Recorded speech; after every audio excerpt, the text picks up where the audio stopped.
O empresário de sucesso decidiu impressionar seus velhos amigos e convidou para um jantar uma humilde faxineira com seu sobrinho, apresentando-a como sua futura esposa. Ele cinicamente acreditava que havia comprado facilmente o tempo de outra pessoa por um fim de semana e antecipava um espetáculo perfeito. Mas assim que aquela mulher modesta, com as mãos calejadas pelo trabalho pesado, sentou-se ao antigo piano de cauda e tocou as teclas frias, todos ficaram em silêncio. Queridos amigos do canal Histórias, antes de continuarmos, escrevam de onde vocês estão nos assistindo. Tenham uma boa audição. Jorge atirou um envelope sobre o tampo maciço da mesa de jacarandá polido. O papel grosso deslizou secamente sobre a madeira, parando contra um pesado suporte de canetas de bronze. No canto superior direito, bem sobre os selos azuis, destacava-se o carimbo vistoso da agência dos Correios. Destinatário mudou-se, devolver ao remetente. No escritório pairava um denso silêncio de fim de tarde, quebrado apenas pelo zumbido grave e constante do gabinete do computador sob a mesa. Do outro lado da janela panorâmica, a Belo Horizonte do início dos anos 2000 florescia com as luzes amarelas dos postes. 2 semanas antes, ele finalmente se forçara a escrever para a filha. 15 anos de uma fuga covarde da responsabilidade, justificada pela construção de um negócio e pelo acúmulo de capital. Ele demorou a escolher as palavras, riscou parágrafos inteiros, amassando folhas de papel em bolas. E agora, aquele texto sofrido estava diante dele, sem sequer ter sido aberto. A filha havia se mudado, desaparecido daquele pequeno apartamento onde ele a deixara com a mãe no final dos anos 80. Sem vestígios, sem chance de indulgência. Respirar tornou-se difícil, o peito parecia cheio de um piche grosso. Jorge afrouxou a gravata de seda, puxando o nó com tanta força que o botão de cima da camisa quase se soltou. Ele estendeu a mão para a garrafa de cristal, mas naquele momento o silêncio foi rompido pelo som agudo e vibrante de um celular. A melodia parecia deslocada, leve demais para aquela noite pesada. Na pequena tela monocromática, um número desconhecido brilhava. Sim, o Ribeiro disse ele, tentando dar à voz sua habitual dureza metálica. Jorginho, reconheço essa entonação de chefão, soou no alto-falante, um barítono vibrantemente alegre. E pensar que a gente dividia um miojo para 2 na República de Estudantes. Jorge franziu a testa, tentando decifrar a voz por entre a interferência da ligação. Marcos Almeida. Eu mesmo, em carne e osso, riu o interlocutor. Quanto tempo a gente não se vê? Uns 10 anos. Estou de passagem por BH. Amanhã à noite temos que nos encontrar. Eu e a Helena, minha esposa, decidimos te visitar. Como você está? Continua nadando no seu mundo dos negócios? Marcos, um amigo da faculdade com quem ele começara a fazer sacolagem no Paraguai nos anos 90. Depois seus caminhos se separaram. Marcos escolheu uma vida familiar tranquila. Tornou-se professor universitário, enquanto Jorge passava por cima de tudo e de todos para construir seu império. Que bom te ouvir, respondeu Jorge secamente, sentindo uma irritação surda crescer por dentro com aquela alegria não solicitada. O tempo está muito curto. Amanhã é fim de trimestre. Relatórios? Deixa disso, Jorginho! Interrompeu Marcos. Em sua voz surgiram notas protetoras, um pouco condescendentes. Conheço bem seus relatórios. Só acumulando capital. A Helena até disse. Vamos ver se encontramos seu milionário. Deve estar sentado sozinho numa gaiola de ouro. Você, desde que deixou sua família, nunca mais construiu um ninho com ninguém. Continua voando como uma águia solitária. As palavras o atingiram em cheio, acertando precisamente a ferida recente deixada pela carta devolvida. Solidão. Seu segredo cuidadosamente guardado, que ele escondia atrás de ternos caros e carros de luxo. Amigos de juventude sempre sabem onde ferir. A Helena está enganada. As palavras saíram de seus lábios antes que ele pudesse pensar. Os dedos apertaram com força o plástico do telefone. Eu não estou sozinho há muito tempo. Tenho um relacionamento sério. Moramos juntos. Do outro lado da linha, instalou-se uma pausa, quebrada apenas pelo leve chiado da conexão. Sério, arrastou Marcos, incrédulo. Você, um solteirão convicto? E quem é ela? Uma daquelas modelos com pernas que não acabam mais? Cuidado, Jorginho. Vão te deixar sem um tostão. Ela é diferente. Jorge sentiu um suor frio brotar em sua testa. Ele mesmo estava se enfiando em uma armadilha. Inteligente. Estamos planejando nos casar. Que notícia! Explodiu Marcos. Então não tem desculpa. Amanhã à noite estaremos aí na sua casa. Qual o endereço? Não havia como recuar. Admitir a mentira agora significaria assinar sua própria e patética falência diante de um homem que ele um dia considerou menos bem-sucedido. No condomínio Vale das Montanhas, disse Jorge com a voz abafada. A casa no final da rua, depois do bosque. Espero vocês por volta das 7. Ele apertou o botão para encerrar a chamada e jogou o telefone na mesa. O aparelho bateu surdamente na madeira. O que ele tinha feito? Jorge levantou-se da poltrona e foi até a janela. No vidro, refletia-se um homem alto com os primeiros fios grisalhos nas têmporas, em um terno impecavelmente cortado, bem-sucedido, influente, absolutamente vazio por dentro. Onde ele arranjaria uma noiva em 24 horas? Contratar uma agência estava fora de questão. Marcos era inteligente, ele descobriria instantaneamente a falsidade de lábios preenchidos e sorrisos ensaiados. Aquelas garotas não sabiam manter uma conversa longa, não sabiam o que era sinceridade. Pedir a uma funcionária era absurdo. No escritório, todos o temiam. Pelas costas, o chamavam de prensa de gelo. Qualquer subordinada tremeria de medo. E depois os boatos se espalhariam pela cidade inteira. O sangue pulsava forte em suas têmporas. Precisava sair, tomar um ar. Jorge deixou seu escritório e entrou no longo corredor. A iluminação principal já estava desligada. Apenas as luzes de emergência funcionavam. As lâmpadas pálidas projetavam sombras distorcidas nas paredes. O ar cheirava a papel frio, a equipamentos de escritório e a um leve frescor úmido. No final do corredor, um pano úmido esfregava ritmicamente o piso de vinil. Jorge diminuiu o passo. Uma mulher em um uniforme azul escuro, curvada, limpava o chão. Ela se movia com suavidade, sem pressa. O balde com água estava um pouco mais adiante. Na luz fraca, ele via apenas seus cabelos castanhos presos em um coque simples e austero na nuca. Ele ia passar direto, tentando pisar mais leve, mas a ponta de seu sapato prendeu na borda de um batente de metal. Um som agudo ecoou. A mulher se assustou e se endireitou, apoiando-se no cabo de madeira do rodo. Boa noite. Sua voz soou inesperadamente profunda e clara. Não havia medo nem subserviência nela. Cuidado, o chão ainda está molhado. Vou secar depois que o senhor passar. Jorge parou. A luz incidia em seu rosto, destacando traços suaves e calmos. Ela aparentava ter cerca de 35 anos. A pele parecia pálida, com leves sombras de cansaço sob os olhos, mas seu olhar era límpido e completamente independente. Por um momento, pareceu-lhe ouvir uma musicalidade oculta na entonação de sua voz. Me desculpe. Ele acenou com a cabeça, sentindo-se estranhamente sem jeito. Acabei me atrasando. Você trabalha aqui há pouco tempo? Não me lembro de você. Faz 2 meses. Ela torceu o pano com cuidado. Suas mãos, avermelhadas pela água, moviam-se com segurança. Eu venho só à noite. Meu nome é Sofia. Ele a observou atentamente. O uniforme simples não conseguia esconder sua postura ereta. Ela estava diante dele com um balde, mas se portava como se estivesse em um palco de teatro, sem ombros curvados, sem humildade forçada. O cérebro do empresário, acostumado a encontrar soluções não convencionais instantaneamente, começou a trabalhar em alta velocidade. Ela não era do seu círculo. Tinha uma fala correta, parecia natural. E a julgar pelo fato de limpar o chão à noite, precisava muito de dinheiro. Sofia. Ele deu um passo para trás. A senhora me permite fazer uma pergunta indiscreta? Por favor, me entenda bem. Ela inclinou a cabeça levemente, apoiando ambas as mãos no cabo. Estou ouvindo, Dr. Jorge. A forma calma como ela pronunciou seu nome lhe deu mais pontos. A senhora limpa o chão à noite.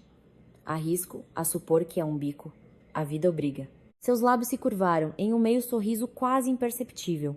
Ela não se ofendeu. O senhor está absolutamente certo. Eu trabalho meio período em uma escola. Tenho um sobrinho para criar. Ele cresce rápido e o salário de servidor público o senhor sabe como é. Sim, a vida obriga. Jorge sentiu uma corda de esperança se esticar dentro dele. Sofia, eu tenho uma proposta de negócios para a senhora. Absolutamente fora do comum. Estou disposto a pagar uma quantia equivalente ao seu salário anual naquela escola por apenas 3 dias de trabalho. Ela parou de sorrir. As mãos apertaram a madeira com mais força. Receio não estar entendendo. Nada que possa ofender sua honra, acrescentou ele apressadamente. Preciso de uma ajuda de atuação, se preferir. Ele se aproximou. Amanhã, uns velhos amigos vêm me visitar.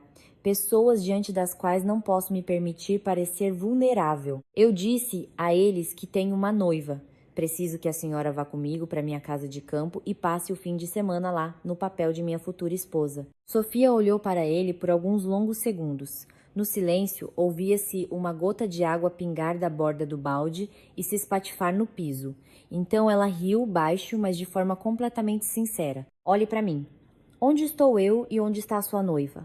Minhas mãos estão vermelhas de água e produtos de limpeza, e minhas roupas estão longe da moda. Seus amigos vão rir do Senhor. Meus amigos vão acreditar, ele retrucou com firmeza. Porque a senhora é real. Sabe manter a postura e as roupas nós compraremos amanhã de manhã. Ela balançou a cabeça, recuando um passo. Isso é uma loucura. Eu tenho Lucas, meu sobrinho, ele tem 8 anos. Não tenho com quem deixá-lo. Leve-o com você, disparou Jorge. A casa é enorme. Diremos que ele é seu filho e que eu a aceito junto com ele. Por favor, Sofia. O por favor soou estranho aos seus próprios ouvidos. Sofia baixou o olhar para suas mãos. O salário de 1 ano. Isso significava óculos novos para o Lucas. Um casaco quente para o inverno. A chance de aliviar a ansiedade com dinheiro, pelo menos por um tempo. O senhor me dá sua palavra que este acordo ficará estritamente entre nós? Ela finalmente perguntou, com um tom seco e profissional. Eu dou, e será apenas uma encenação. Sofia expirou lentamente. Tudo bem, eu aceito, mas aviso desde já, sou uma péssima atriz. A senhora não precisará atuar, respondeu ele em voz baixa. Apenas seja você mesma. A manhã seguinte amanheceu nublada. Nuvens baixas e cinzentas pairavam pesadamente sobre os telhados dos antigos prédios de 5 andares na periferia de Belo Horizonte. Jorge estacionou seu sedã escuro e reluzente em frente à fachada descascada do prédio indicado e desligou o motor. No espaçoso interior do carro pairava o aroma familiar de couro caro e café preto forte. Mas bastou ele abrir um pouco a janela para que um vento cortante de outono entrasse, trazendo o cheiro de asfalto molhado e folhas secas. Ele olhou para o mostrador de seu pesado relógio de pulso. 15 para as 10. Uma ansiedade surda e desagradável crescia dentro dele. O que na noite anterior parecia uma jogada estratégica brilhante. À luz do dia nublado, parecia uma aventura patética. Um empresário de sucesso, um homem cuja rigidez era comentada em todos os bastidores da cidade, sentado no pátio de um bairro residencial, esperando uma faxineira para comprar a ilusão da felicidade familiar. A porta do prédio cedeu com dificuldade, rangendo longamente as dobradiças. Sofia saiu para a calçada. À luz do dia, sem uniforme de trabalho sem forma, ela parecia completamente diferente. Vestia um casaco de lã modesto, cor de areia, há muito fora de moda, cujas abas eram açoitadas pelo vento. Os cabelos estavam igualmente presos de forma austera, mas agora Jorge notou neles finos e nobres fios de um grisalho precoce. Ao seu lado, segurando firmemente sua mão, caminhava um menino. Jorge saiu do carro. A sola de seus sapatos de couro estalou secamente sobre o cascalho espalhado perto do meio-fio. O ar gelado picou desagradavelmente suas bochechas. Bom dia. A voz de Sofia soava firme, sem sombra da hesitação de ontem. Ela se portava com a mesma dignidade silenciosa que tanto o impressionara no corredor vazio do escritório. Bom dia, Sofia. Jorge desviou o olhar para o menino.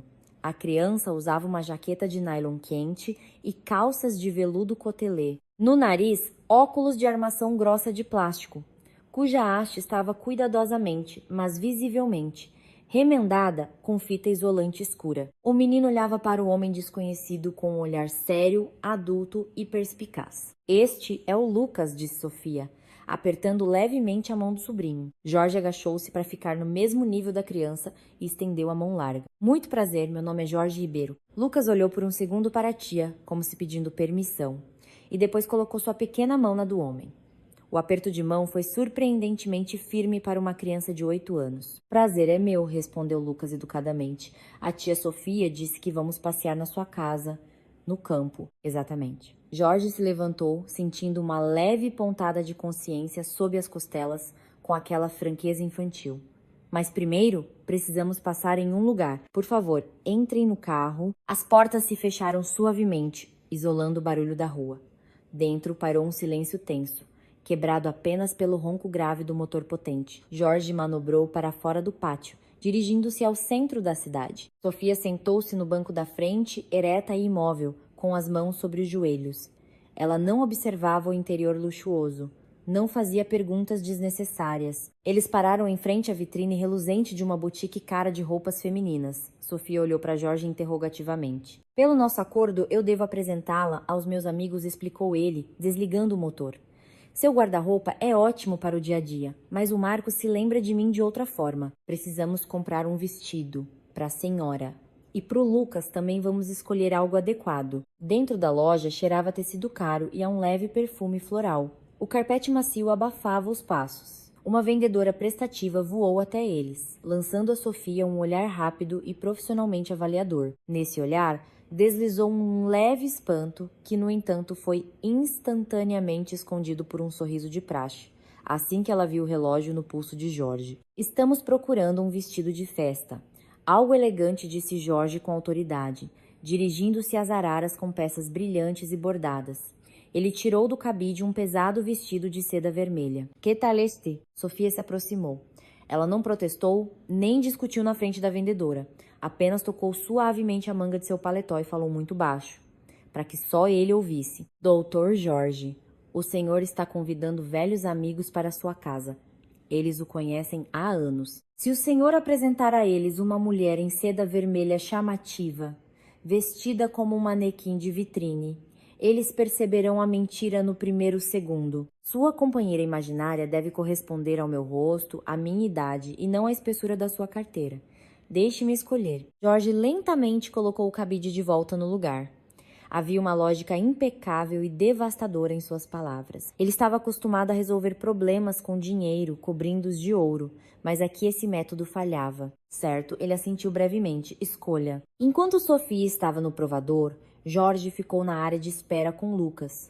O menino sentava-se formalmente no sofá de veludo, em seu suéter quente, folheando uma revista de luxo. Jorge desviou o olhar para o encosto da cadeira, onde estava pendurada a jaqueta velha e remendada da criança, e naquele momento o passado o atingiu novamente. Na memória, uma imagem vívida surgiu.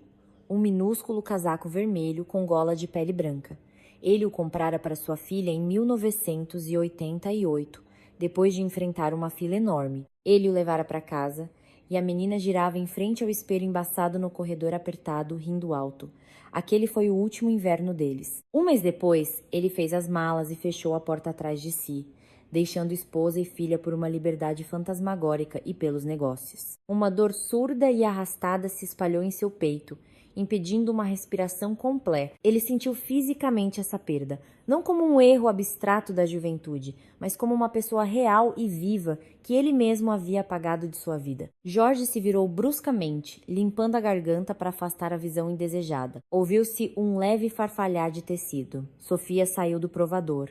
Ela usava um vestido de lã grossa em um tom profundo de verde esmeralda. Mangas compridas, decote fechado, um cinto macio que acentuava a cintura. Sem brilho, sem detalhes desnecessários. Mas aquela cor profunda fez seu rosto se iluminar de uma forma surpreendente e seus olhos adquiriram um tom intenso, quase mágico de floresta no outono. Ela havia mudado o penteado.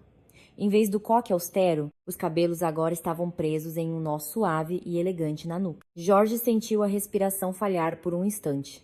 Diante dele não estava uma mulher cansada com um balde e um rodo. Diante dele estava uma aristocrata, milagrosamente perdida nos bairros residenciais de uma cidade industrial. Este serve? Perguntou Sofia, com um leve embaraço, ajeitando os punhos. Perfeito, foi tudo o que ele conseguiu dizer. Uma hora depois, com várias sacolas de roupas novas no porta-malas, incluindo um suéter quente e sapatos novos para Lucas, eles deixaram os limites da cidade. O asfalto deu lugar a uma estrada de concreto lisa que se aprofundava em um denso bosque. A agitação da cidade ficou para trás. Lucas grudou no vidro, observando com admiração os troncos das árvores centenárias que passavam. "Tem animais selvagens aí?"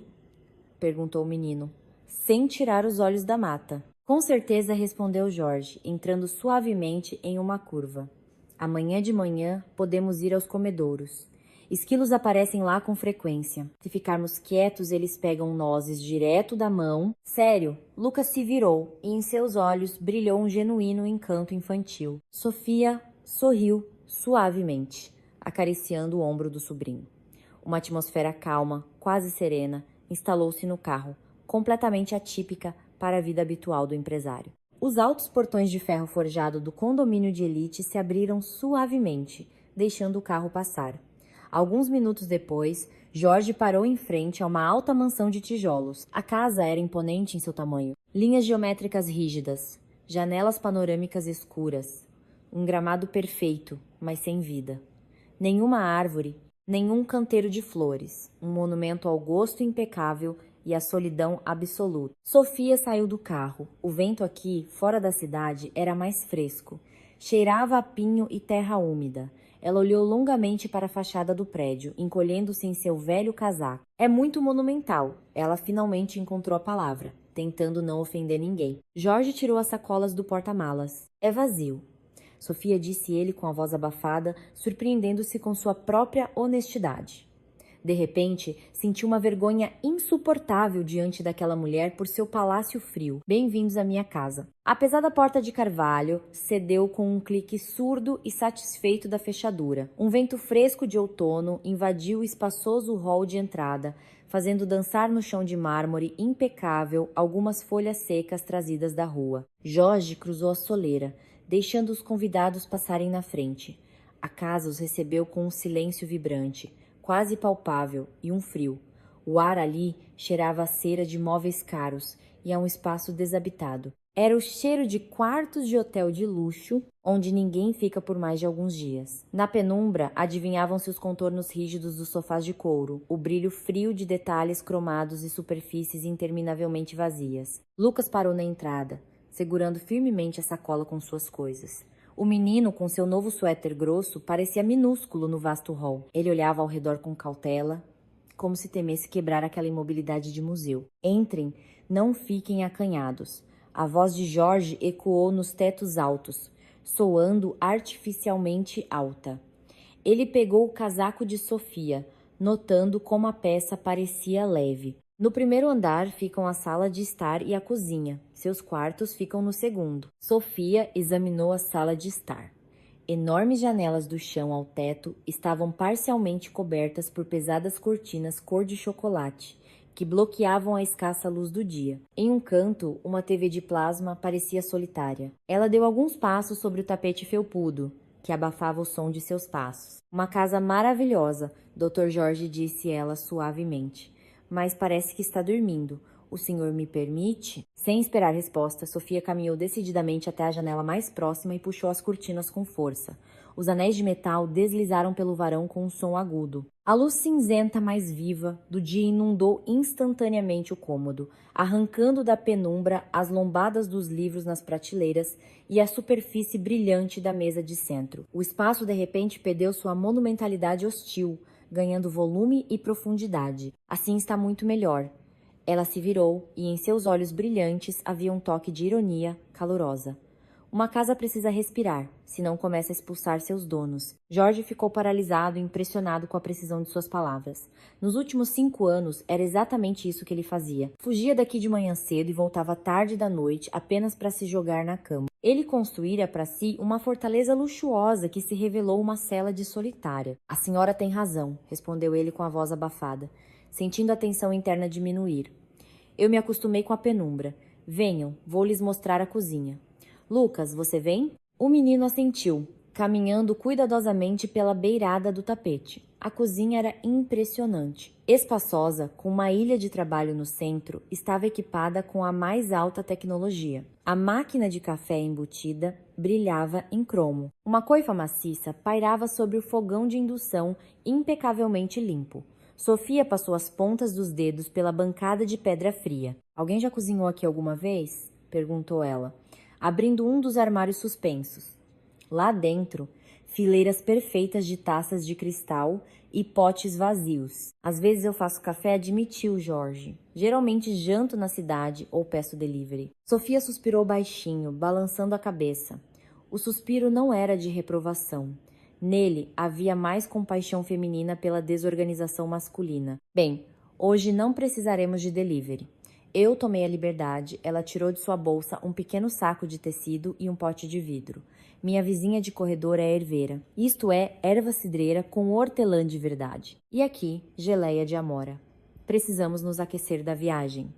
Onde está seu bule? 10 minutos depois, a cena na cozinha havia mudado completamente. No fogão, um bule de metal, encontrado nos confins de um armário, fervia aconchegantemente. O espaço se encheu com aroma denso e adstringente de ervas aquecidas e amora doce, suplantando inexoravelmente o cheiro de frio desabitado. Jorge estava sentado na bancada, observando a mulher. Sofia se movia pela cozinha alheia com leveza e naturalidade, sem pressa. Ela despejou a água fervente nas xícaras, colocou um pequeno pote com geleia na frente de Lucas. A porcelana fina tilintou suavemente na bancada de pedra. Aquele som simples, o barulho da água, o tilintar da colher, os passos silenciosos atingiram Jorge com mais força do que qualquer repreensão. Era assim que soava um lar. Um lar que ele não tinha há muitos anos. Diante de seus olhos, o rosto da filha surgiu novamente. Ela tinha quase a mesma idade de Lucas agora, quando ele estava fazendo as malas. Ela também adorava a geleia de amora e sempre sujava o queixo com ela. Ele se lembrava de como sua ex-esposa, limpando o rosto da menina com uma toalha úmida, cantarolava baixinho alguma melodia. Ele havia trocado voluntariamente aquela sinfonia da vida pelo silêncio vibrante dos escritórios e pelo som de notas de dinheiro. Ele cerrou os maxilares com tanta força que as articulações doeram. O eco da dor alheia, que ele um dia causara às pessoas mais próximas, agora voltava para ele, ressoando poderosamente nas paredes vazias da mansão. Doutor Jorge, a voz suave de Sofia, o tirou de seu torpor. Ela empurrou uma xícara em sua direção, da qual subia um vapor denso. O senhor estava pensativo. Beba enquanto está quente. Obrigado. Ele envolveu a xícara com as mãos, sentindo o calor vivo penetrar na pele. O chá de ervas queimou sua língua, deixando um agradável amargor de cidreira. Era o sabor de uma vida normal, não de revista. Sabe, Sofia, a senhora é uma feiticeira.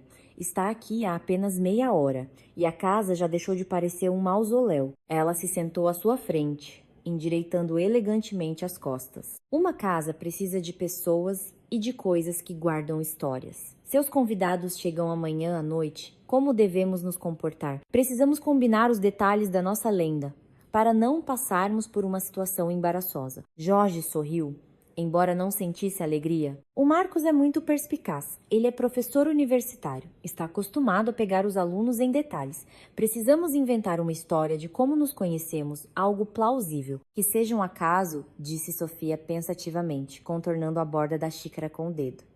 Nos conhecemos numa livraria. Por exemplo, esticamos a mão para o mesmo livro. O senhor é editor, não é? Isso é muito próximo da sua área. Que seja um volume de Machado de Assis. Machado de Assis? Jorge ergueu uma sobrancelha surpreso. Sim, a felicidade é um modo de ver. O senhor já leu? Confesso que faz tempo que não pego um clássico nas mãos. Lucas, que até então comia geleia em silêncio, de repente levantou a cabeça. O senhor tem uma biblioteca?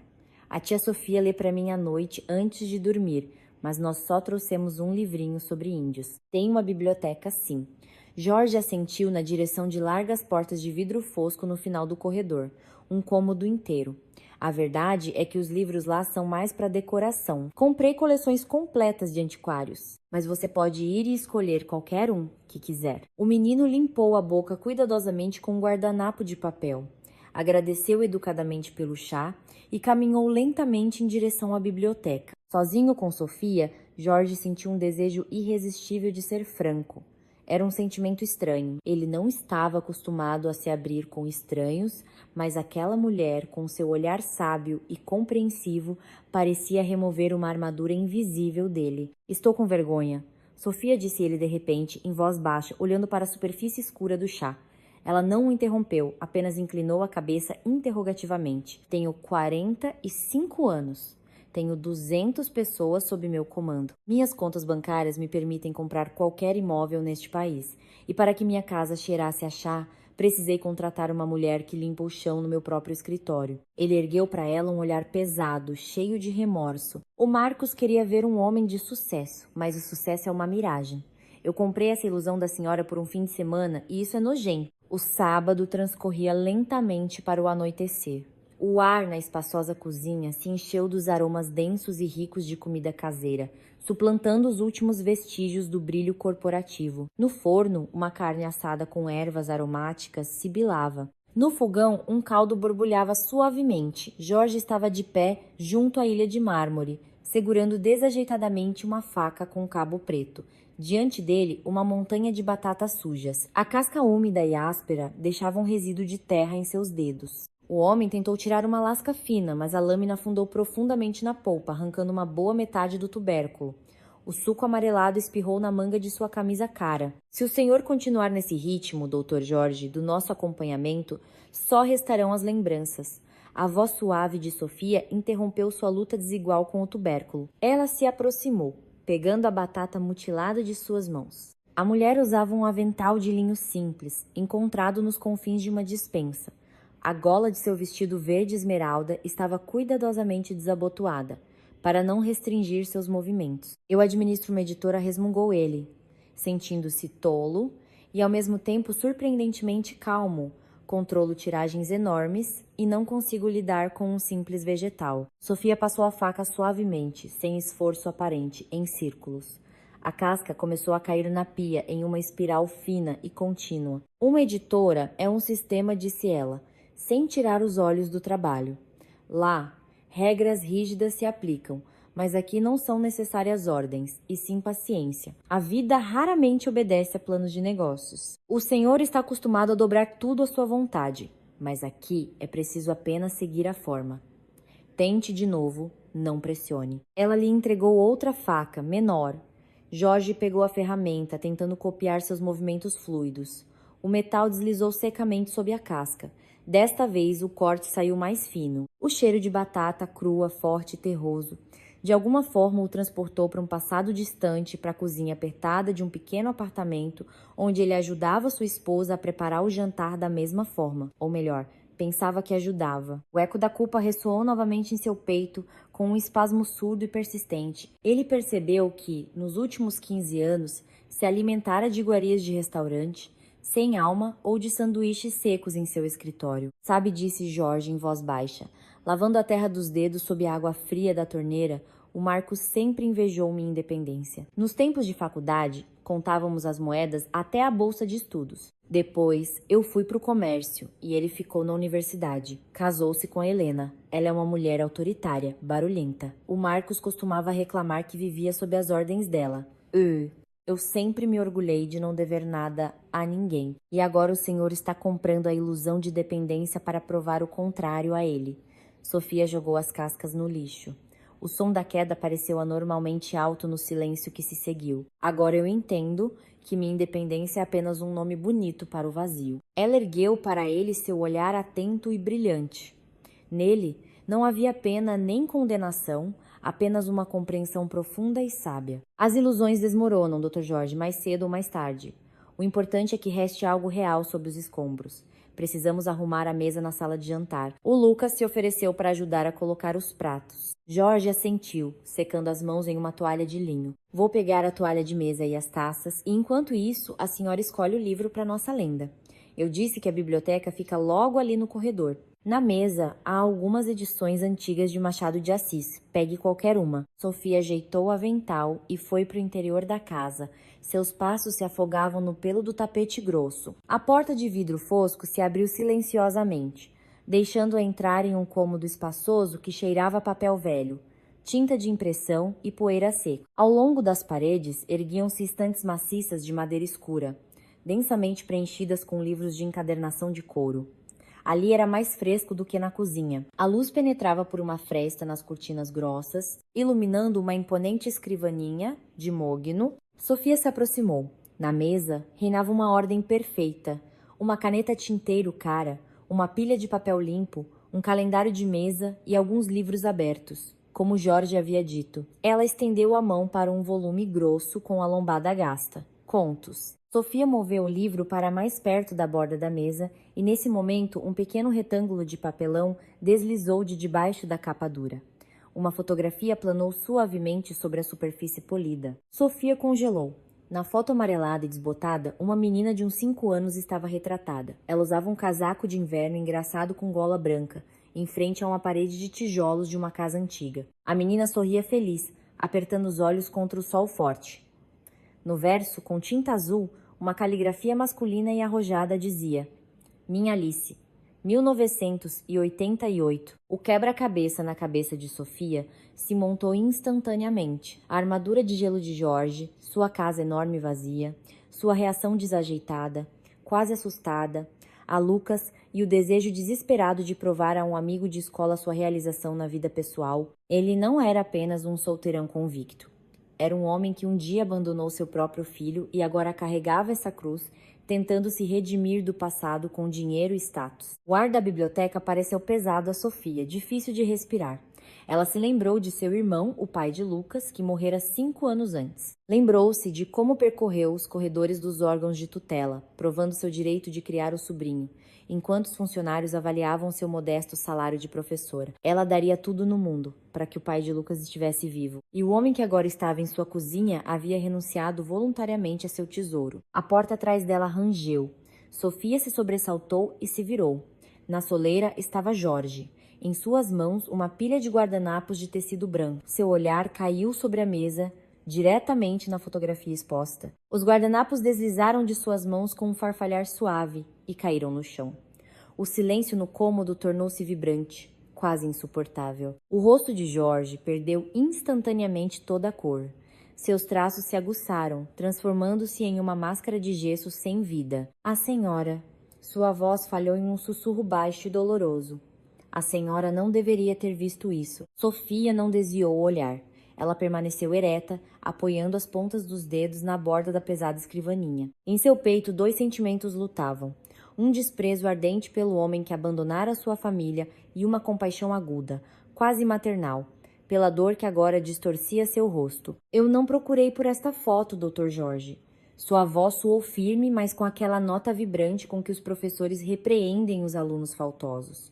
Ela caiu do livro. O senhor a esconde aí de si mesmo? Ele não respondeu, deu alguns passos pesados e de madeira para frente, contornou os guardanapos caídos e, sem olhar para Sofia, pegou a foto. Seus longos dedos tremiam levemente enquanto ele guardava o retângulo de papelão com cuidado, quase com reverência, no bolso interno do paletó, mais perto do coração. Esta é Alice.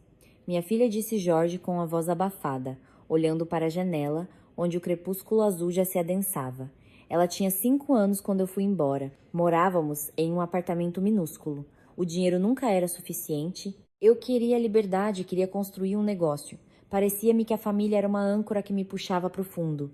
Ele se virou bruscamente. Seus olhos brilhavam febrilmente. E eu consegui tudo. Construí um império. Tenho contas, influência, status. Só que ele engoliu em seco. Descobri que a âncora não serve para te puxar para o fundo. Ela serve para que você não seja levado para o mar aberto, onde não há nada além de água gelada. As palavras caíam no silêncio da biblioteca como pedras pesadas. Sofia sentiu algo se quebrar dentro dela. A imagem do empresário arrogante e cínico se desfez em pó, deixando diante dela um homem profundamente infeliz, preso na prisão de seu próprio egoísmo. E onde ela está agora, sua Alice? Perguntou Sofia em voz baixa. Jorge cobriu o rosto com as mãos. Foi um gesto de desespero absoluto e incontrolável. Eu não sei, ele expirou. Não a vejo há 15 anos. Eu mandava dinheiro, muito dinheiro, pensando que assim estava comprando minha indulgência. E há 2 semanas escrevi uma carta pela primeira vez em todos esses anos. Queria pedir perdão. Ontem, ela voltou. O destinatário mudou-se. Eles se mudaram, eu nem sei para onde. Sofia imaginou aquela menina crescendo sem pai. Uma menina que talvez o esperou em todas as festas, prestando atenção aos passos na escada, até que um dia entendeu que as notas de dinheiro no envelope do correio eram a única coisa de que seu próprio pai era capaz. E, ao mesmo tempo, ela via diante de si um homem cuja vida se transformara em uma tortura infinita de remorso. O senhor pensou que se redimiria com dinheiro?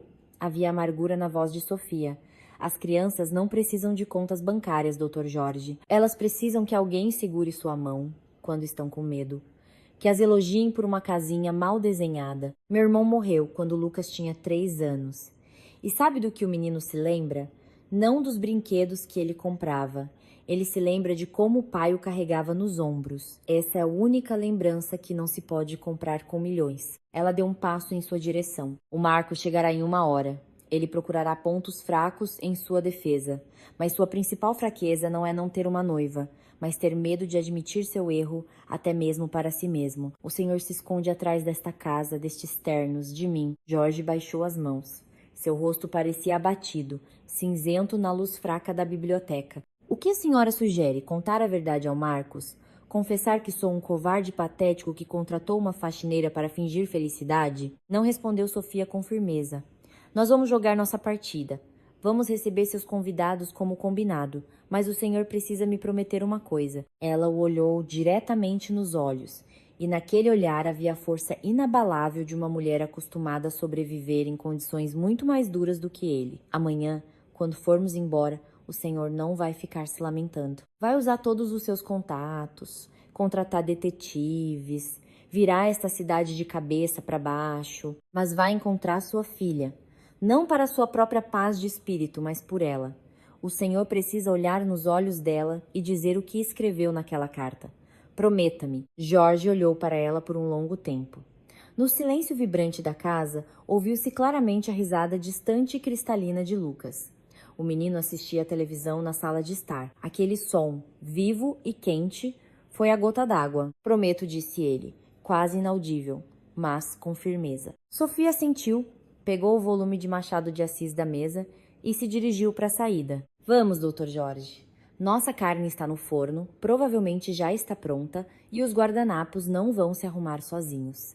É hora de nos prepararmos para a recepção. Nesse momento, do lado de fora da janela, cortando o crepúsculo, brilhou a luz de faróis de carro, deslizando pelas pesadas cortinas. O passado chegara pontualmente. Um toque de campainha agudo e insistente rompeu o silêncio sereno da casa. Jorge fechou os olhos por um instante, reunindo sua força de vontade, e caminhou em direção à porta da frente. O hall de entrada estava em uma penumbra suave, iluminado apenas pela luz quente vinda da sala de estar. Ele girou a chave maciça. Na soleira estavam 2 pessoas. Marcos havia encorpado visivelmente desde o último encontro. Seus cabelos haviam rarefeito consideravelmente, dando lugar a uma calvície lisa que ele tentava, sem sucesso, disfarçar penteando para o lado. Vestia um casaco de lã de boa qualidade, mas sem graça. Ao lado dele, imponente, estava Helena, uma mulher monumental envolta em um pesado casaco de pele de vison. Dela emanava uma onda densa de um perfume floral, doce e pesado, que instantaneamente preencheu o espaço, suplantando o aroma sutil de comida caseira. E aí, capitalista, anunciou Marcos em voz alta, cruzando a soleira e estendendo ambas as mãos para um abraço. Sua voz ecoou nos tetos altos. Com ele, uma corrente de ar frio da rua invadiu a casa. Jorge respondeu ao aperto de mão, notando como os dedos do velho amigo estavam úmidos e frios. Entrem. Boa noite, Helena. Fico feliz em vê-los. Claro que tá feliz, Jorginho. Marcos olhou ao redor como se fosse o dono do lugar, tirando o casaco. Você se arrumou bem, hein? Monumental. Dá pra ver que é um homem que vive pra si e não se priva de nada. E cadê a sua misteriosa desconhecida? A Lena passou a viagem toda imaginando qual modelo você conquistou com seus milhões. Helena ajeitou a lapela de seu blazer, revelando um pesado colar de ouro, e lançou a Jorge um olhar perspicaz e avaliador, no qual se lia a clara superioridade de uma mulher casada e estabelecida sobre um solteirão desamparado. O vadinho está brincando, Jorge disse ela arrastadamente, com uma leve condescendência. Nós só ficamos muito surpresos com suas notícias. Nesse momento, da passagem em arco que levava à sala de estar, surgiu Sofia. Ela se movia silenciosa e fluidamente. O vestido de lã verde esmeralda contornava suavemente sua figura, destacando a postura ereta. Os cabelos, presos em um coque austero, mas elegante, revelavam uma bela linha do pescoço. Nela não havia um pingo daquele luxo ostensivo e gritante que Helena tanto esperava ver. Apenas uma dignidade silenciosa e inabalável. Atrás dela, um pouco mais recuado, veio Lucas. O menino em um suéter arrumado juntou educadamente as mãos na frente do corpo, observando atentamente os convidados através das lentes de seus óculos. Marcos parou no meio da frase. Sua boca se abriu ligeiramente. Helena, ao contrário, enrijeceu, como um cão de caça, que farejam um rastro desconhecido. Boa noite. A voz de Sofia soou profunda e calma, sem o menor tremor. Sejam bem-vindos. Meu nome é Sofia e este é meu sobrinho Lucas. Jorge se aproximou dela e, obedecendo a um impulso interno, esquecendo completamente os acordos, colocou a mão suavemente em sua cintura. O tecido do vestido estava quente sob seus dedos. Por favor, à mesa, disse ele com firmeza. O jantar já está servido. Na sala de jantar reinava uma atmosfera que Jorge não se lembrava desde os tempos distantes de sua juventude. Na enorme mesa de jantar de madeira escura, que geralmente ficava vazia, uma toalha de mesa branca imaculada estava estendida. No centro, um grande prato com carne assada exalava um aroma denso de ervas. Ao lado, taças de cristal brilhavam, refletindo a luz do lustre baixo.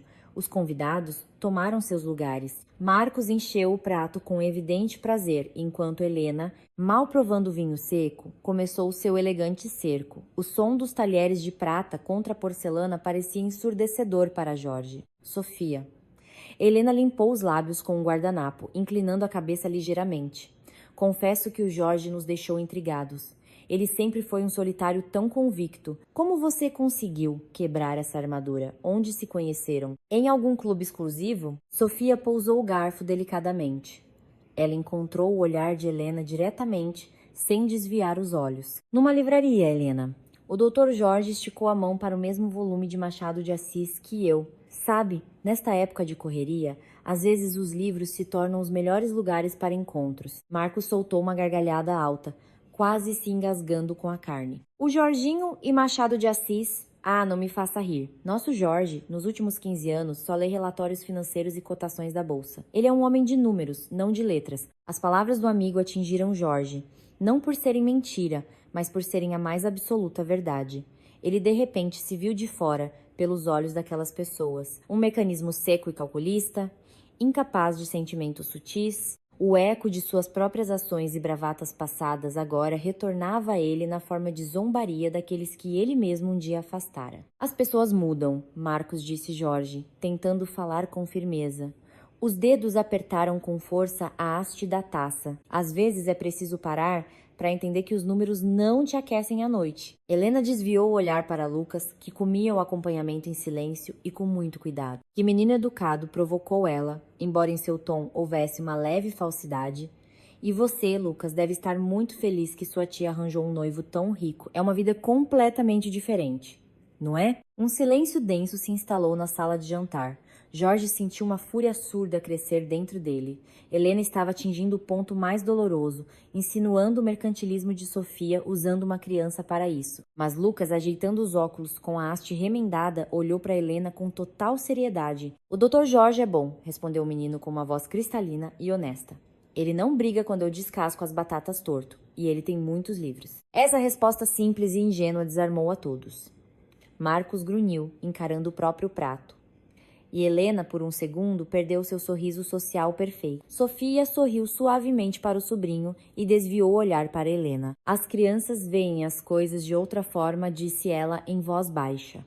Elas não olham para as etiquetas de preço, mas para as atitudes. Helena, recuperando-se rapidamente, decidiu mudar de tática. Mesmo assim, Sofia, perdoe minha curiosidade. Com o que você trabalha? Você tem um estilo tão clássico. É historiadora da arte, trabalha em uma galeria? Eu ensino piano em uma escola de música municipal, respondeu Sofia calmamente, sem sombra de constrangimento. Ensino as crianças a ouvir e a entender a música. As sobrancelhas de Helena se arquearam em surpresa.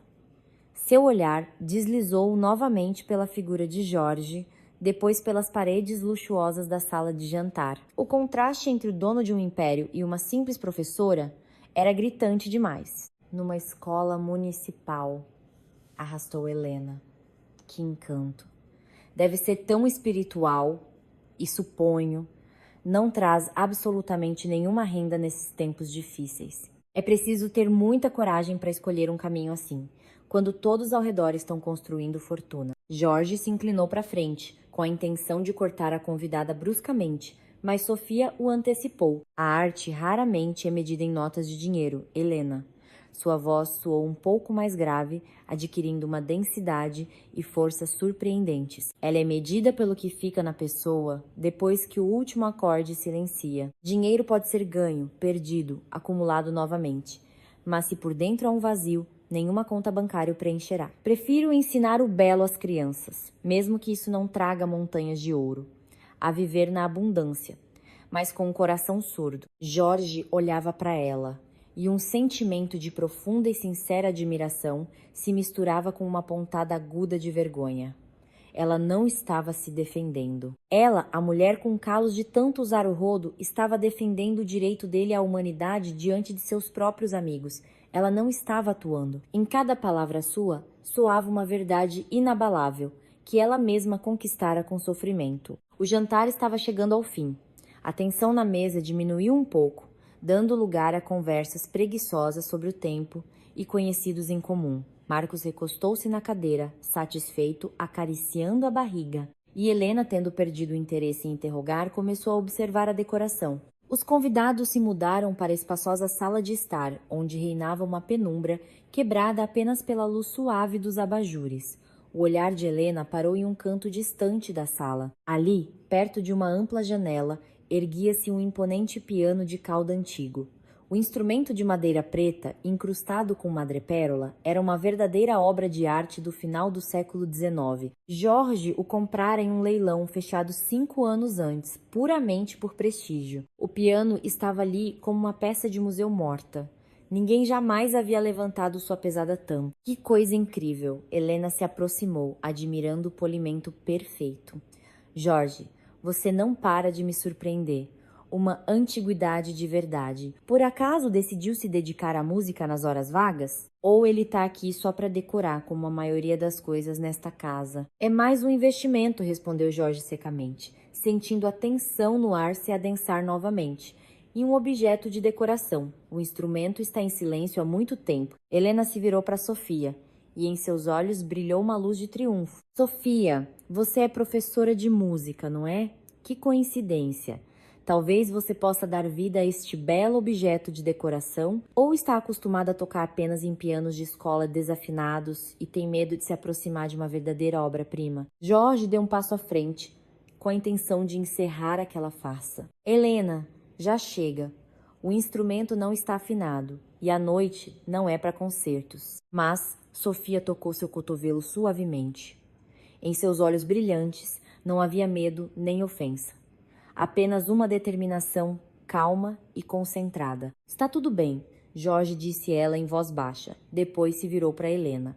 A senhora tem razão. Qualquer instrumento morre se não for tocado. Eu vou tentar. Sofia caminhou lentamente até o instrumento.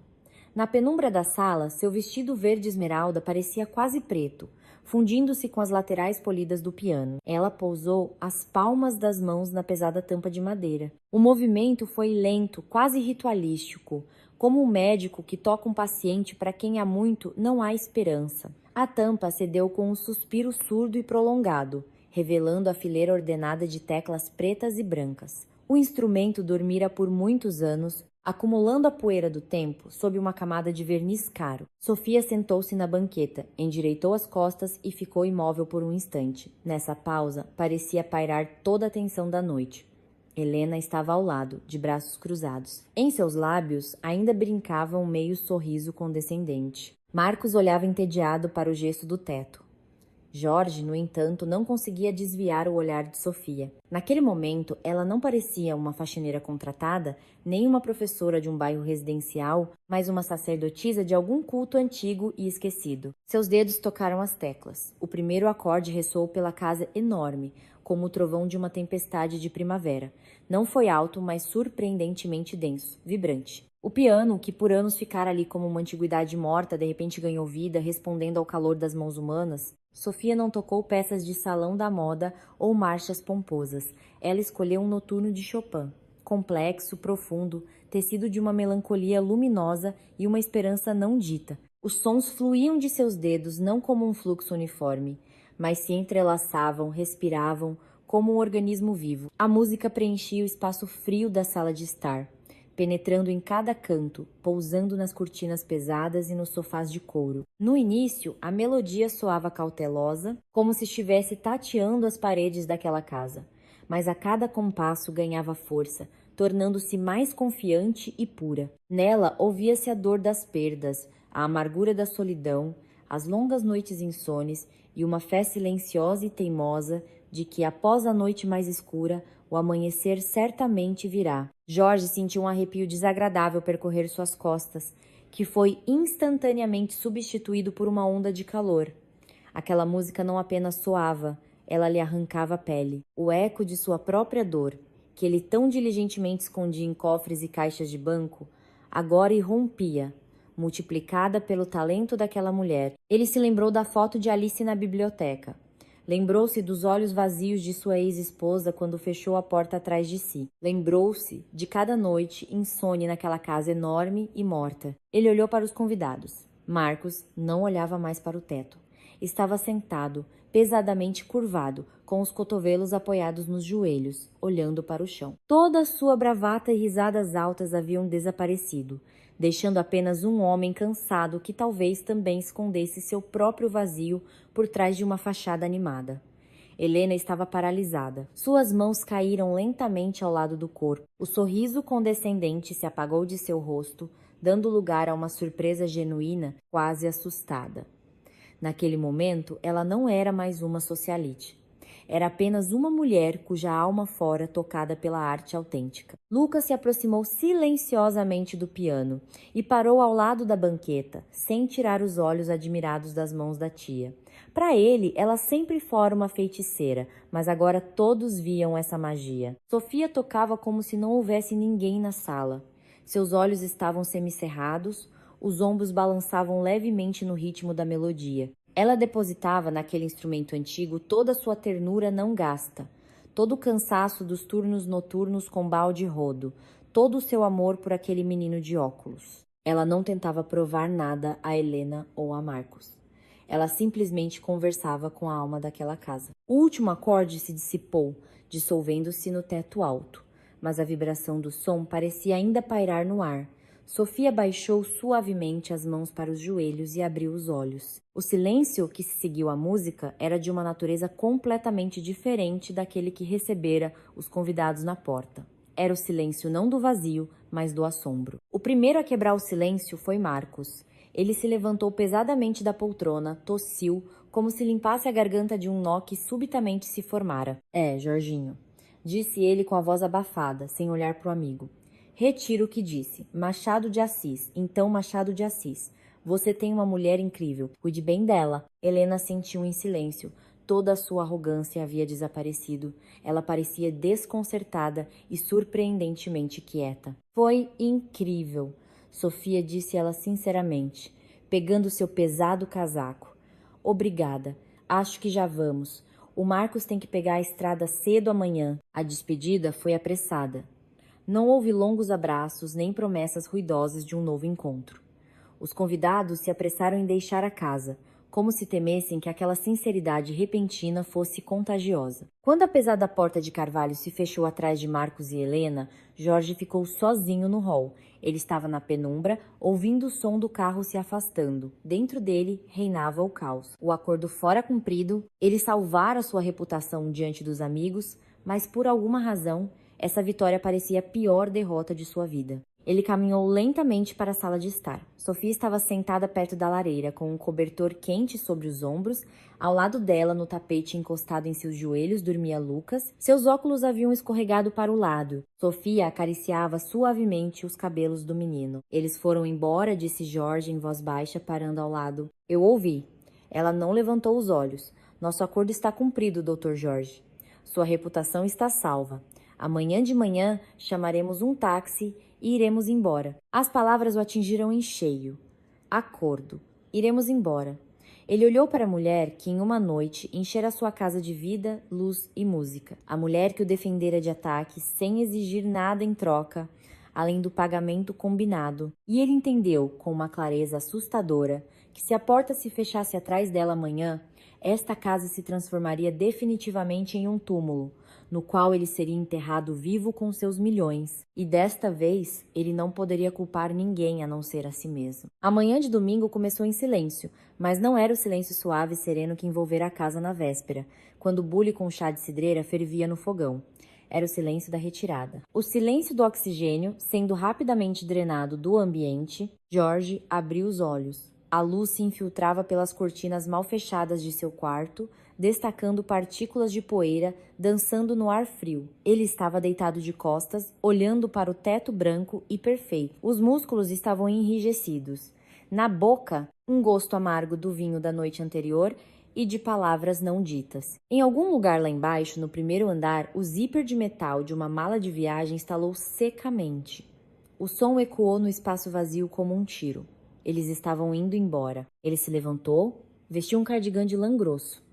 Os pés tocaram parquet frio. Descendo a larga escada de carvalho, Jorge sentia fisicamente o espaço ao seu redor perder volume inexoravelmente, transformando-se em um cenário plano e brilhante. Na cozinha, a luz estava fraca. Sofia estava de pé junto à pia. Vestia novamente uma saia simples do dia a dia e um suéter escuro de malha. O luxuoso vestido verde esmeralda, que na véspera a transformara na anfitriã de pleno direito da noite, já devia estar cuidadosamente dobrado e guardado no fundo da mala. Ela limpava metodicamente com uma toalha de linho a bancada de pedra já reluzente. Ordem perfeita. Nenhuma migalha, nenhuma xícara esquecida. Ela estava apagando todos os vestígios de sua presença ali. Bom dia, disse Jorge. Sua voz soou anormalmente rouca. Sofia se virou. Na luz da manhã, as rugas finas ao redor de seus olhos pareciam mais profundas. As pálpebras estavam ligeiramente inchadas. A noite em claro deixara suas marcas honestas. Bom dia, Dr. Jorge. Ela pendurou a toalha no suporte cromado. Já estamos prontos. Chamei um táxi. O carro chegará em 20 minutos. Espero que não tenhamos perturbado seu descanso. Ela falava com ele como se fosse um empregador. A distância que eles haviam superado tão facilmente na véspera, enquanto descascavam batatas e tocavam o noturno, erguia-se novamente entre eles como um muro de concreto intransponível. Vocês poderiam ficar mais um pouco? As palavras escaparam contra sua vontade. Os dedos se agarraram ao encosto da banqueta. Hoje é domingo. Poderíamos passear no bosque. O Lucas queria ver os esquilos. Lucas. Ao mencionar o nome do sobrinho, uma pequena figura apareceu na porta. A criança estava totalmente pronta para partir. A jaqueta de nylon quente abotoada até o pescoço. Nas mãos, segurava firmemente sua mochila gasta. Por trás das lentes dos óculos, lia-se uma tristeza silenciosa. Nada infantil. Jorge se aproximou da ilha da cozinha. No bolso de suas calças havia um envelope de papel grosso. A quantia equivalente ao salário anual de uma professora de escola municipal. O pagamento por uma reputação salva. Na véspera, aquele envelope lhe parecia a solução justa para uma questão de negócios. Agora, o papel grosso queimava sua coxa como um ferro em brasa. Ele tirou o envelope e o colocou sobre o mármore. O retângulo branco parecia uma mancha suja e irritante na pedra escura. Aqui está o que combinamos, disse ele com a voz abafada, evitando olhar nos olhos de Sofia. E até um pouco mais. O que a senhora fez ontem foi incrível. O Marcos ficou completamente desarmado, a Helena também. Sofia olhou para o envelope. Nenhum músculo se moveu em seu rosto. Ela se aproximou lentamente da mesa, pegou o papel e o guardou no bolso de sua bolsa. Sem cerimônias, sem recusas falsas. Ela precisava daquele dinheiro para alimentar uma criança em crescimento. E ela o ganhara honestamente. Obrigada, respondeu ela com firmeza, fechando o zíper. Nosso acordo foi cumprido. O senhor obteve sua lenda impecável e nós a oportunidade de resolver algumas dificuldades urgentes. Uma troca mutuamente benéfica. A palavra troca novamente cortou seus ouvidos como uma lâmina afiada. Jorge apoiou ambas as mãos na borda da bancada. Respirar se tornava cada vez mais difícil. Ele olhava para Lucas, que estava perto da porta, balançando de um pé para o outro. E diante de seus olhos, outra cena surgia inevitavelmente. Final dos anos 80. Um hall de entrada apertado. Duas malas amarradas com corda perto da porta e uma menina com um casaco vermelho olhando para ele de baixo para cima, piscando os cílios sem entender. Naquela época, ele também pensava que estava fazendo uma troca vantajosa, trocando dificuldades domésticas por liberdade e perspectivas, deixou algumas notas amassadas sobre o móvel, virou-se e saiu para o corredor. Agora a história se repetia com uma precisão assustadora e zombeteira. Novamente uma mulher forçada a lutar pela sobrevivência. Novamente uma criança, que o olhava com um olhar inteligente e perdoador, e novamente o dinheiro de compensação sobre a mesa. Só que desta vez ele não estava se expulsando, mas a eles. Expulsando-os por sua própria covardia interna, pelo medo pânico de deixar pessoas vivas entrarem em seu vazio medido e estéril. Lucas. Jorge contornou a mesa e se aproximou do menino. O homem agachou-se para que seus olhos ficassem no mesmo nível. Eu te prometi o livro sobre índios. Ele tirou do bolso fundo do cardigã um livro pesado de capa dura, uma edição ilustrada de Fenimore Cooper, que ele encontrara de manhã cedo nas profundezas empoeiradas da biblioteca. Pegue, é para você. Aventuras de verdade, de pessoas corajosas. O menino aceitou o presente com cuidado. Seus dedos finos deslizaram reverentemente pela capa de papelão lisa. Obrigado. Dr. Jorge, respondeu ele em voz baixa e levantou a cabeça. O senhor não vai mais ficar sozinho? A pergunta o atingiu no estômago, arrancando o ar que restava em seus pulmões. Jorge congelou, como se atingido por um choque elétrico. A tia Sofia disse que o senhor mora numa casa tão grande sozinho porque sente muito frio por dentro, explicou o menino, sem suspeitar da ferida profunda que sua franqueza infantil estava expondo. Mas agora que nos conhecemos, podemos vir visitar. A tia faz tortas de maçã deliciosas. Um chumbo pesado se derramou no peito de Jorge. Ele olhou para Sofia, ela se virou para a janela, fingindo ajeitar a alça da bolsa. Mas ele notou como a linha de seus ombros se tensionou como uma corda. Da rua veio o som curto e agudo da buzina de um carro. O táxi parara em frente aos altos portões de ferro. O tempo acabara. Sofia pegou sua bagagem e vestiu seu velho casaco cor de areia. Temos que ir. Sua voz soou excessivamente alta. Lucas, se despeça. Ainda temos que atravessar a cidade toda. Pode ter trânsito. Jorge se endireitou lentamente. Ele precisava dizer algo importante. Deter, luz na porta, confessar que aquele palácio luxuoso, sem ele, se tornaria novamente uma tumba, que pela primeira vez em 15 anos ele se sentira uma pessoa real, viva, e não uma função de ganhar capital. Mas o hábito de anos de esconder suas vulnerabilidades sob uma armadura grossa foi mais forte. Os maxilares se cerraram por conta própria. O orgulho, aquela carapaça feia e encravada na pele, não permitiu que ele dissesse uma única palavra. Adeus, Sofia lhe conseguiu dizer, sentindo o gosto de cinzas amargas em seus lábios secos. Boa sorte para vocês. Ela o fixou com um olhar, longo e perspicaz de seus olhos brilhantes. Naquele olhar não havia condenação nem ressentimento amargo, apenas um profundo e infinito lamento pelo que não aconteceu. A felicidade é um modo de ver. Dr. Jorge, ela disse em voz baixa, a mesma citação de Machado de Assis que haviam discutido naquela cozinha. Adeus e lembre-se da sua promessa na biblioteca. Ela pegou a mão de Lucas suavemente e caminhou com firmeza para fora. A pesada porta de entrada começou a se fechar lentamente. Pela fresta que diminuía, Jorge via-os descendo os degraus da varanda. O vento de outono açoitava impiedosamente as abas de seu casaco leve. O clique satisfeito da fechadura soou como uma sentença judicial. Jorge ficou sozinho no espaçoso hall. Ele apurou os ouvidos. Não havia mais nada na casa. Nem o cheiro adstringente da cidreira, nem a voz cristalina de uma criança, nem as melodias aveludadas de Chopin. Apenas o zumbido constante e irritante do sistema de aquecimento. E o frio implacável do chão de mármore. O silêncio era opressor, tinha peso, cor e uma densidade intransponível.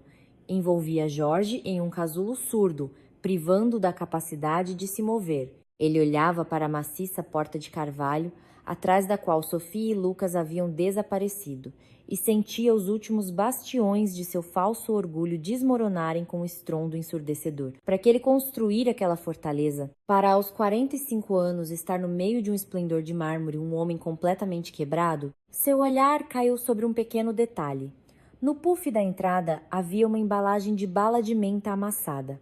Lucas a deixara cair ao vestir a jaqueta. Aquele pedaço de papel minúsculo e ridículo parecia agora mais real, mais vivo e mais importante do que todas as coleções de antiguidades daquela maldita mansão. A felicidade é um modo de ver. A frase soava em sua cabeça com a voz grave e vibrante de Sofia. Um modo de ver para aqueles capazes de distinguir o brilho morto do metal do calor humano vivo. Jorge se virou bruscamente. Ele puxou a pesada porta de entrada com força, sem sequer olhar para o cabide com seus casacos de cachemira quentes. Saiu para a varanda vestindo apenas o fino cardigã de casa. O vento de outono o atingiu no rosto, despenteando seus cabelos sem piedade. O ar gelado queimou seus pulmões. O carro amarelo com letreiro de táxi rolava lentamente pela alameda em direção aos portões de ferro abertos. O motorista já estava freando antes de entrar na estrada. Jorge se lançou para a frente. O cascalho fino estalava ruidosamente sob as solas finas de seus sapatos de couro. Ele corria como não corria desde seus tempos de estudante pobre, sem prestar atenção nas rajadas geladas que atravessavam seus ombros. Parem! Seu grito assustou um bando de corvos de um pinheiro próximo. Parem! O motorista do táxi pisou no freio. Os pneus cantaram descontentes no asfalto, deixando no ar um cheiro forte e acre de borracha queimada. Jorge correu até a porta traseira e puxou a maçaneta de metal frio com força. Sofia se virou assustada. Seus dedos apertavam firmemente a alça da mala. Lucas estava grudado na janela do outro lado, com os olhos arregalados por trás das lentes dos óculos. O homem respirava com dificuldade. O vapor saía de sua boca em nuvens brancas e frequentes. Ele olhava apenas para Sofia. Doutor Jorge, o que aconteceu? O senhor esqueceu alguma coisa? Eu esqueci tudo, ele ofegou, apoiando a mão na capota do carro. Esqueci como é viver. Sofia, a senhora não pode ir embora. Simplesmente não pode. O taxista tossiu, insatisfeito, mas não interferiu. Apenas diminuiu o volume do rádio que chiava. Sofia olhava para o rosto corado de Jorge, para sua respiração ofegante, para o tricô fino que não o protegia em nada do frio de outubro. Nosso acordo acabou, disse ela suavemente, mas com um tremor contido. Dane-se o acordo. Jorge recuperou o fôlego. O espaço ao seu redor finalmente recuperou a estabilidade.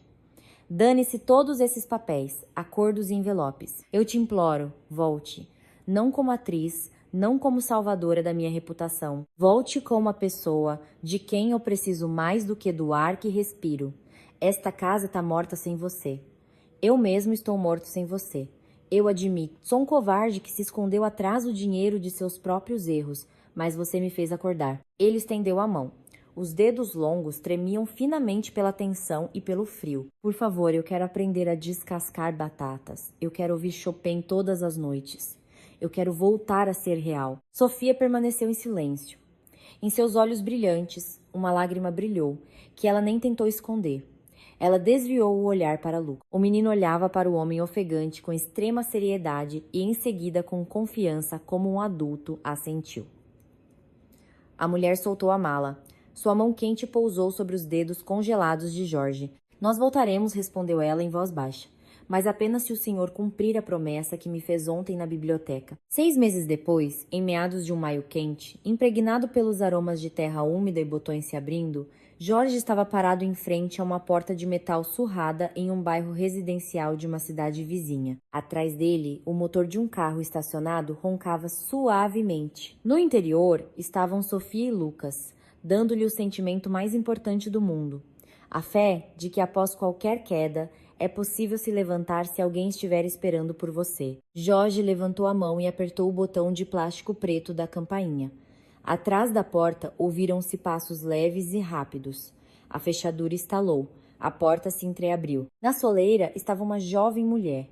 Em seus traços, no arco das sobrancelhas, na linha teimosa dos lábios, ele reconheceu inequivocamente a menina da foto amarelada. Alice, pois não? Perguntou ela, desconfiada. Jorge engoliu em seco. A garganta foi apertada por um espasmo rígido. Ele precisara de meses de buscas exaustivas, do trabalho de detetives particulares, de longas noites de confissões na cozinha com Sofia, para encontrar a força de estar ali agora. Olá, Alice. Sua voz tremeu, perdendo toda a sua antiga rigidez de comando. Eu trouxe aquela carta. A mesma que voltou. Precisei de 15 anos para encontrar a coragem de te dizer estas palavras, olhando nos seus olhos. Me perdoe. Se puder, apenas me escute. Ela congelou, olhando para o rosto do homem mais velho e grisalho. No corredor do prédio, cheirava a reboco úmido e a uma corrente de ar primaveril. O silêncio se prolongou, mas não era mais o silêncio do vazio. Era o silêncio do perdão nascente. Alice, lentamente, insegura, mas ainda assim deu um passo para trás, recuando para o corredor. A porta permaneceu entreaberta. A sinceridade e o trabalho honesto sobre a própria alma sempre vencem a mais habilidosa das falsidades. E admitir seus erros fatais, remover a armadura dourada protetora e expor o rosto ao vento da mudança é o destino das pessoas verdadeiramente fortes. A felicidade realmente é um modo de ver, para aqueles que conhecem o preço do amor e do perdão. Queridos amigos, a história de Jorge e Sofia tocou vocês? Compartilhem suas opiniões nos comentários. É muito importante para nós saber o que vocês pensam. Deixem um like se acreditam que toda pessoa merece uma segunda chance. E não se esqueçam de se inscrever no canal para não perder novas histórias de vida.